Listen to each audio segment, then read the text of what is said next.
Aujourd'hui, le 28 août 2013, Nintendo créa la surprise générale et surprend le monde entier en annonçant une toute nouvelle console portable. Et on se dit, bah dis donc, ça c'est de la surprise, mais qu'est-ce que c'est que cette console? Eh bien, c'est en fait la 2DS. Mais qu'est-ce que c'est que ça? Vous allez me dire. Eh bien, d'après les informations que j'ai pu lire sur jv.com, c'est en fait une console portable qui permet de lire toutes les cartouches DS et 3DS en une même console sans la fonction 3D. Alors déjà sur le papier c'est une excellente idée parce que moi la fonction 3D je la coupe tout de suite et elle me fout un mal de crâne mais monstrueux. Déjà ça c'est une bonne idée de la part de Nintendo. Mais le problème quand on voit le design complètement pourrave de cette 2DS, on se dit mais qu'est-ce que c'est que cette daube? On dirait une tablette toute pourrave. Eh bien ouais c'est mon premier ressenti que j'ai eu en voyant la console. Je me dis mais qu'est-ce que c'est que ça? Regardez ce qui était bien avec la Game Boy Advance SP, la DS, la 3DS, c'est qu'elle était en deux parties, enfin on pouvait la refermer pour un gain de place et surtout pour une meilleure prise en main. Regardez, par exemple j'ai là en main la DS XL. Anniversaire Mario, bon, ça c'est un petit détail.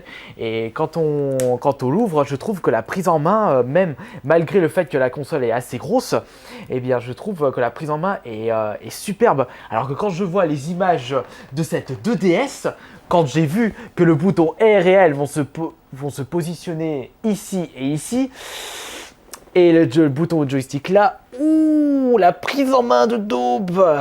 Moi ça va, j'ai des grands doigts, mais les personnes qui ont des petites mains, ça va pas être super top pour jouer au jeu sur cette console.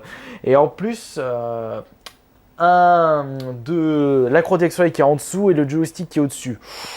Oh, bordel, je la sens pas trop cette console. Déjà au niveau de la prise en main du design, bon ça fait déjà 2 points négatifs.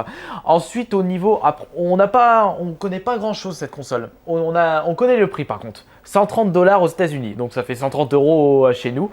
130 € pour ceci, ça fait cher quand même, parce que je trouve que déjà pour 40 € de plus, on a la 3DS XL qui est quand même une meilleure prise en main. Et au final, pour 130 € pour jouer à des jeux DS, moi je préfère conseiller aux gens de retrouver dans les magasins d'occasion type Cash ou même dans les vides-greniers une DS Lite pour jouer aux jeux DS.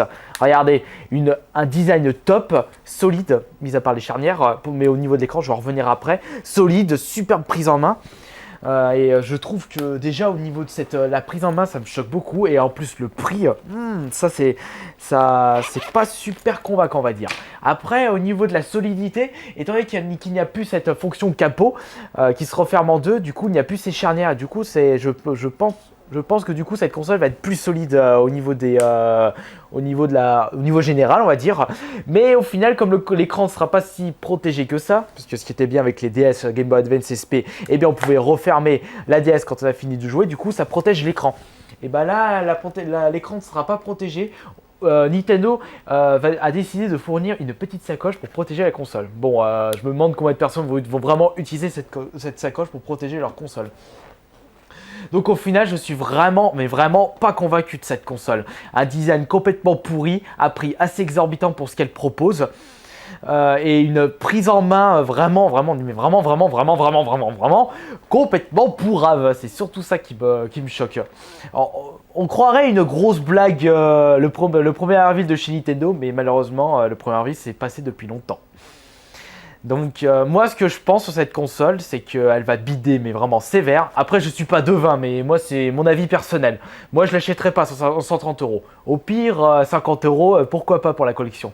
Moi ce que je pense cette console elle va bider sévère mais vraiment un truc monstrueux. Comme la Game Boy Advance Micro auparavant. Mais elle va être prisée de chez les collectionneurs plus tard car elle va devenir rare. Moi c'est mon avis personnel. Et vous, qu'est-ce que vous pensez de cette console ?